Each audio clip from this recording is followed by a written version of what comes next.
This is delightful. Thank you, Richard.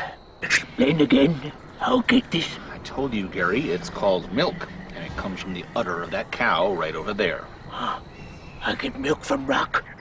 Where did you get rock out of that? How about nothing? Just cows, Gary, okay? But don't worry, this stuff's gonna be bigger than the wheel. What's the wheel? I knew you were gonna ask that. Got milk?